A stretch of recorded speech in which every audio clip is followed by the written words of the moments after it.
बिस्मिल्लाहिर्रहमानिर्रहीम। अस्सलाम वालेकुम स्टूडेंट्स, कैसे हैं आप सब। उम्मीद है आप सब खैरियत से होंगे और बिल्कुल ठीक ठाक होंगे। तो आज हमने चैप्टर नंबर 12 क्लास 9 की मैथ्स जो line by sectors and angle by sector chapter का नाम है, उसके थ्योरम्स को जो सॉल्व करते हैं उसका थ्योरम करना है। थ्योरम नंबर 4 करना है। आपकी बुक में थ्योरम्स लिखे होते हैं इस तरह से करके 12.1.4। तो इसी तरह से मैंने यहाँ पर भी एज इट इज़ लिख दिया, लेकिन ये थ्योरम नंबर 4 से जो थ्योरम है ना आपका बोर्ड का सॉरी आपके चैप्टर 12 का, ये वो थ्योरम है जो पेज नंबर 213 पर है। थ्योरम्स करने के लिए मैंने आपको पहले से बताया हुआ स्टूडेंट्स कि हमने ये वाली जो स्टेटमेंट होती है एग्जाम्स में, ये स्टेटमेंट आती है हमारे पास जो रेड कलर से लिखी है, और बाकी गिवन टू प्रूफ कंस्ट्रक्शन और प्रूफ रीजंस स्टेटमेंट सब कुछ आपने खुद से लिखना होता है। आपको सिर्फ एक स्टेटमेंट दी जाती है, इसको आपने समझना होता है और इसी से आप डायग्राम ड्रा करते हैं। गिवन टू प्रूफ कंस्ट्रक्शन वगैरह सब कुछ आपने फिर इससे एक लाइन से लिखना होता है समझ के। तो हम अपनी सबसे पहले स्टेटमेंट समझ लेते हैं। Any point on the bisector of an angle is equi distant from its arms.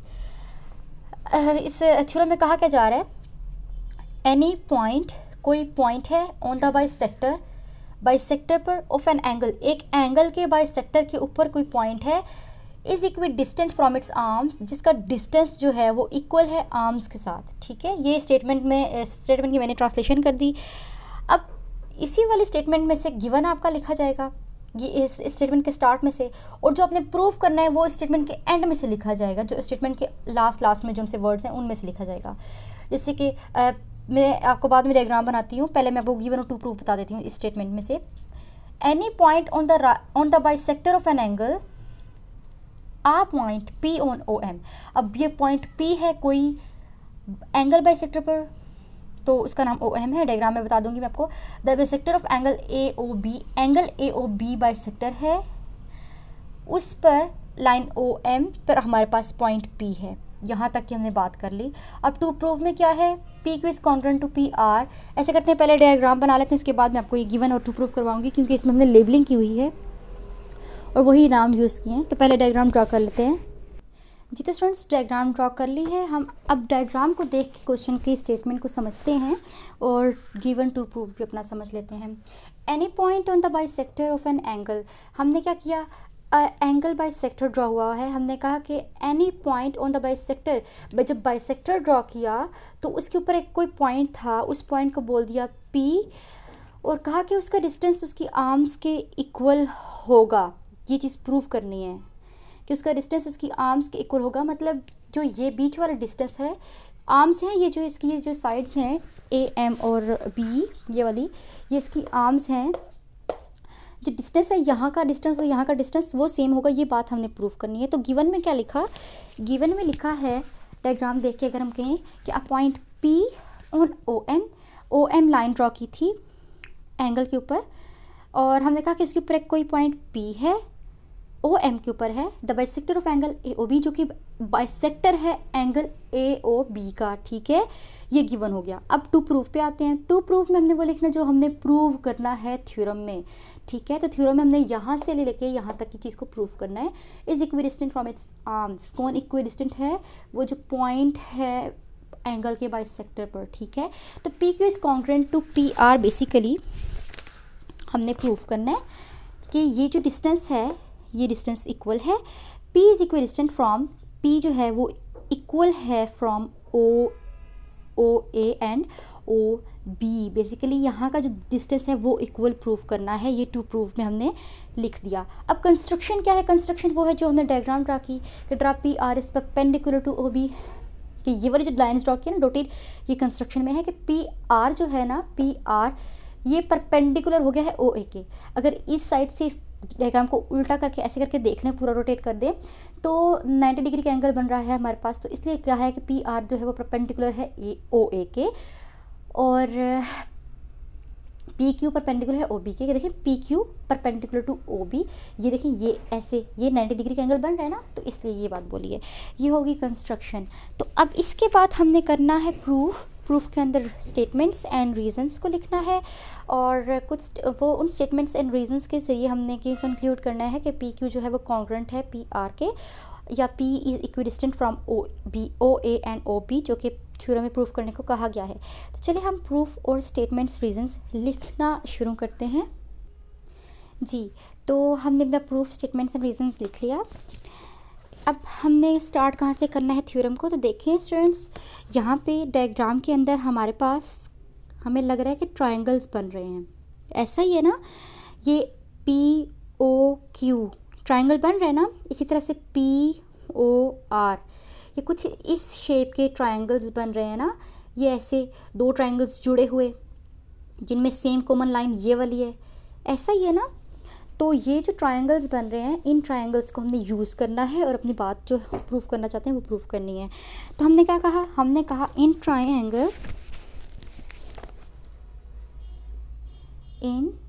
Triangle P O Q is correspond to triangle POR, ये करस्पॉन्डेंस बोलते हैं इसको। अच्छा, ये हमने क्या कह दिया कि हमने इन दोनों ट्रायंगल्स के लिए दोनों आपस में करस्पॉन्ड कर रहे हैं। अब दोनों में कॉमन चीज़ क्या है स्टूडेंट्स, आप आराम से बता सकते हैं अगर आपने पिछले 3 थ्योरम कर लिए हैं। इन दोनों ट्रायंगल्स में कॉमन चीज़ है ये ओ पी लाइन इस ट्रायंगल में भी यूज़ हो रही है ये, और ओ पी लाइन इस ट्रायंगल में भी यूज़ हो रही है। तो मैंने लिख दिया कि O P line is congruent to O P, ठीक है, क्योंकि दो बार होगी ना ओ पी लाइन, क्योंकि वो दोनों ट्रायंगल्स में यूज़ हो रही है। तो हमने लिख दिया O P is congruent to O P, और रीज़न हमेशा हमारे पास इस बात का कॉमन ही होता है। पिछले थ्योरम्स में भी जब हमने इस तरह की चीज़ को लिखा है स्टेटमेंट में, तो इसका रीज़न हमने कॉमन ही लिखा है। अच्छा, अब देखें angle P Q O, angle P Q O congruent है एंगल पी आर ओ के, ऐसा ही है। अब दोनों ट्रायंगल्स आपस में करस्पॉन्ड कर रहे हैं, उनकी एक साइड कॉन्ग्रुएंट भी बन रही है कॉमन होने की वजह से, तो उनके एंगल्स भी इक्वल बन रहे हैं। उनके एंगल्स का जो एंगल्स हैं वो भी कॉन्ग्रुएंट बन रहे हैं। पी क्यू ओ एंगल और P R O angle congruent हैं। ये कैसे पता चला, हमें कंस्ट्रक्शन से पता चली है ये बात। तो हमने यहाँ पे लिख दिया कि angle P Q O is congruent to angle P R O, right. और इसका रीज़न हमने लिख दिया कंस्ट्रक्शन, क्योंकि कंस्ट्रक्शन से ही हमें यह बात पता चली है, जो हमने कंस्ट्रक्शन की है उससे। अच्छा, ये बात होगी। अब इसके बाद एक और बात है कि angle P O Q is also congruent to angle P O R, ऐसा ही है ना। अगर ये वाले एंगल्स इस तरह से आपस में कॉन्ग्रुएंट हैं, तो इस तरह से भी तो कॉन्ग्रुएंट बन रहे हैं ना। इस तरह से अगर ओ को मिड में रखा जाए तो ऐसा ही है ना, इस तरह से भी तो कॉन्ग्रुएंट बन रहे हैं ना। तो हमने ये बात भी लिख दी कि angle P O Q is congruent to angle P O R, angle P O Q is congruent to angle P O R. और ये हमने कहाँ से लिया, ये बात हमने गिवन में से ली है, गिवन में से समझी है। गिवन में से कैसे समझी है ये भी बता देती हूँ मैं, कि अब point P on O M, point P कोई ओ एम पे कोई पी पॉइंट है जो कि एंगल ए ओ बी का बाइसेक्टर है। तो एंगल ए ओ बी की बात की हुई है, तो एंगल ए ओ बी के अंदर ही एंगल पी ओ आर और एंगल पी ओ क्यू भी बन रहे हैं। इसी बड़े से एंगल के अंदर दो एंगल इसी तरह से बन रहे हैं, तो उसी से हमने ये चीज़ ली है, ठीक है। अब देखिए हमारे पास दो एंगल्स और एक साइड इन ट्रायंगल्स की, ट्रायंगल पी ओ क्यू और ट्रायंगल पी ओ आर की एक साइड और दो एंगल्स इक्वल आ गए हैं, कॉन्ग्रुएंट आ गए हैं, जो हमारे थ्योरम की ज़ुबान है कॉन्ग्रुएंट आ गए हैं। सो जब एक साइड और दो एंगल्स कॉन्ग्रुएंट आ जाएं तो वो ट्रायंगल्स आपस में कॉन्ग्रुएंट प्रूव हो जाते हैं। तो देयरफॉर हमारे पास ये दो ट्रायंगल्स जो हमने लिए थे ये आपस में कॉन्ग्रुएंट प्रूव हो गए हैं। तो हमने लिख दिया triangle P O Q is congruent to triangle P O are.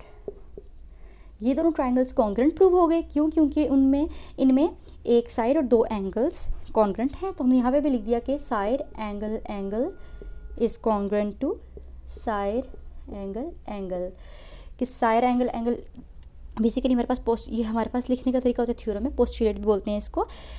तो हमने रीज़न में ये लिख दिया के साइड और दो एंगल्स कॉन्ग्रेंट थे, दैट्स वाई ट्राइंगल्स भी कॉन्ग्रेंट आ गए। तो अब जब ट्राइंगल्स भी कॉन्ग्रेंट आ गए हैं तो इसका मतलब है कि इनकी ये साइड्स भी आपस में कॉन्ग्रेंट होंगी ना। जब इनके सारे एंगल्स इस तरह से देखा जाए या इस तरह से देखा जाए, इस साइड को देखा जाए, सब कुछ कॉन्ग्रेंट है, तो फिर जब ये साइड और ये साइड ही तो रहेगी, ये भी कॉन्ग्रेंट होगी।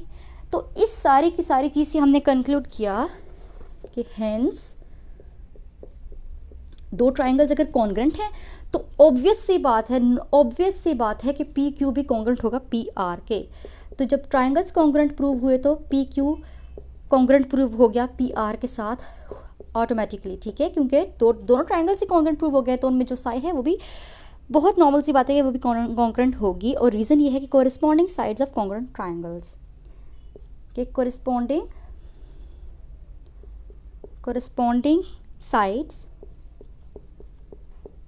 corresponding sides of congruent triangles।